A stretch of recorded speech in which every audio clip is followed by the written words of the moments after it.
And I think the relevant question that anyone who advocates intelligent design has to answer is, you want to open the science classroom up to intelligent design, you will also open it to astrology and a whole host of pseudoscientific beliefs. Is this really what you want to do in terms of reforming science teaching? And I should point out, this was not an accidental statement by Dr. B. He said it in his deposition. Then he said it in trial. The attorney asked him again, are you sure? Do you really mean that? And he went on and he said yes, and he thought astrology had made some very fundamental contributions to science. So in any event, that's where we are with this. Now, one of the questions that I wanted to ask in front of this audience tonight is whether or not we can learn anything from the Dover trial. I've only been in 2 trials in my life. Actually, I guess I've been in 3 because I served in a jury for another trial. But it's really different being on the witness stand and being cross-examined and seeing all these people there. And I have to say, it was a very exhilarating experience. It was not unlike a graduate seminar when you're surrounded by really sharp grad students who are going to push you up against the wall and see if you really know the stuff. So what I want to tell you basically, in a sense, is what I learned at the trial, and I think what most of it can take away from it. Here's the first thing that I saw at the trial, and it's the reason for the title of my talk tonight. What we saw was the literal collapse of intelligent design as a scientific theory. Now, let me try to explain to you what I mean by that. One of the first things that intelligent design argues is that it is necessary to explain what we see in the fossil record, that the fossil record is a problem of one sort for evolution. You might hear people say that the fossil record doesn't support evolution. Well, the National Academy of Sciences only a few years ago basically said, look, there are so many intermediate forms between all these species that it's often difficult to identify categorically where the transition occurs from one species to another.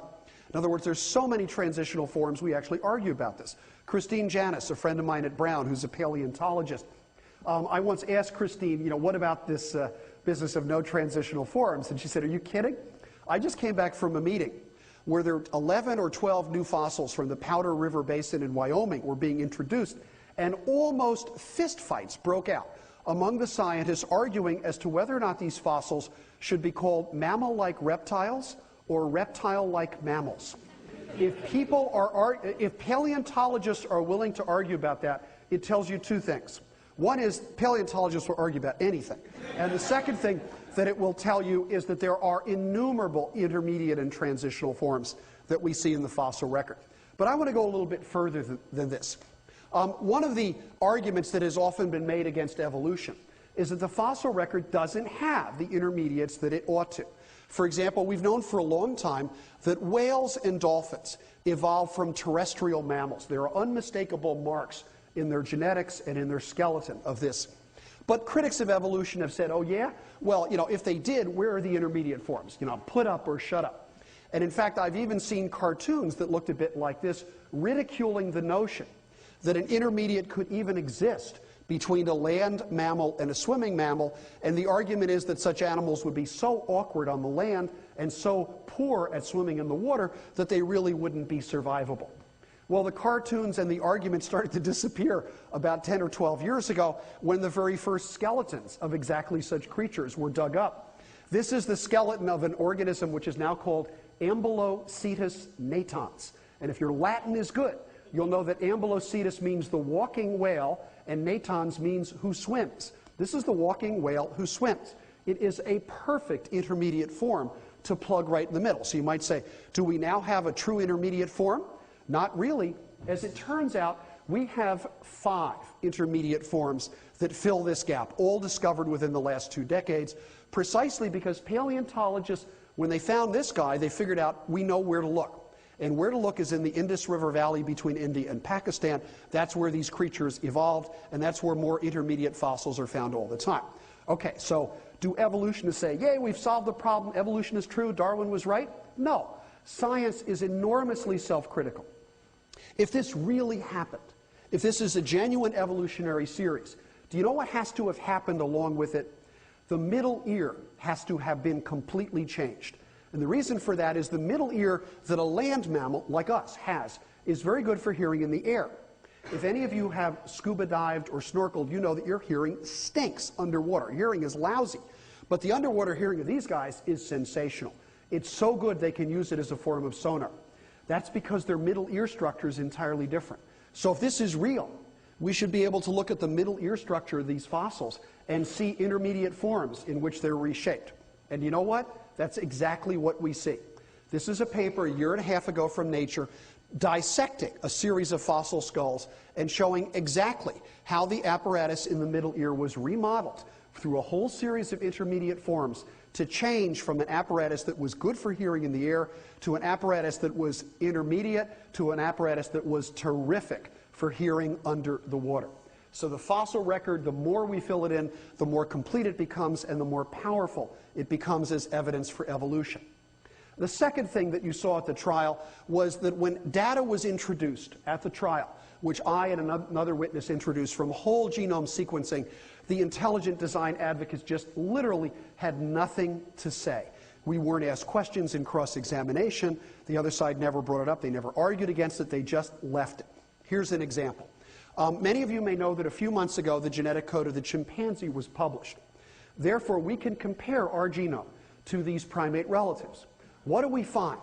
I want to show you one striking finding that dates to about a year ago. You all know that evolution argues that we share a common ancestor with the great apes, the chimpanzee, the gorilla, and the orangutan. Well, if that's true, there should be genetic similarities, and in fact there are. But there's something that's really interesting and has the potential, if it were true, to contradict evolutionary common ancestry. And that is, we have 2 fewer chromosomes than the other great apes. We have 46, they all have 48. That's very interesting. Now, what does that actually mean? Well, first of all, the 46 chromosomes that we have, you got 23 from mom and 23 from dad. So it's actually 23 pairs. These guys have 24 from each parent, so they have 24 pairs. So everybody in this room is missing a pair of chromosomes. Now, where did it go? Could it have gotten lost in our lineage? If it got lost, if a whole primate chromosome was lost, that would be lethal. So there's only 2 possibilities. And that is, if these guys really share a common ancestor, that ancestor either had 48 chromosomes or 46.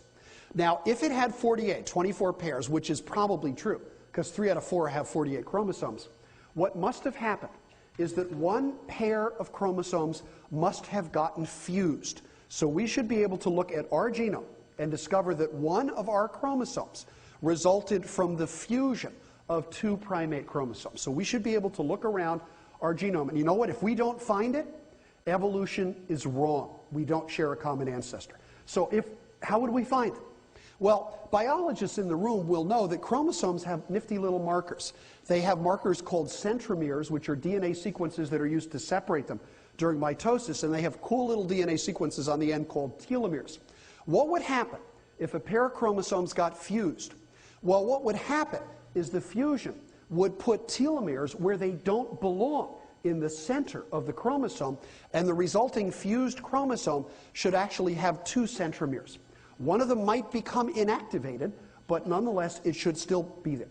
So we can scan our genome, and you know what? If we don't find that chromosome, evolution's in trouble. Well, guess what? It's chromosome number 2. Our chromosome number 2 was formed by the fusion of 2 primate chromosomes. This is the paper from Nature a little more than a year ago. And I put up a little of the paper. I'm sorry it's technical, but look at what it says. Chromosome 2 is unique to our lineage. It emerged as a result of the head-to-head fusion of 2 chromosomes that remain separate in other primates. Those of you who have not kept up with how much we know about the genome should pay attention to this, because you'll be amazed at how precisely we can look at things. The precise fusion site has been located at base number 114,455,823 to 114,455,838. In other words, within 15 bases. And you'll notice multiple subtelomeric duplications, the telomeres that don't belong, and lo and behold, the centromere that is inactivated corresponds to chimp chromosome 13. It's there, it's testable, it confirms the prediction of evolution. How would intelligent design explain this? Only one way, by shrugging and saying, that's the way the designer made it. No reason, no rhyme. Presumably there's a designer who designed human chromosome number 2 to make it look as if it was formed by the fusion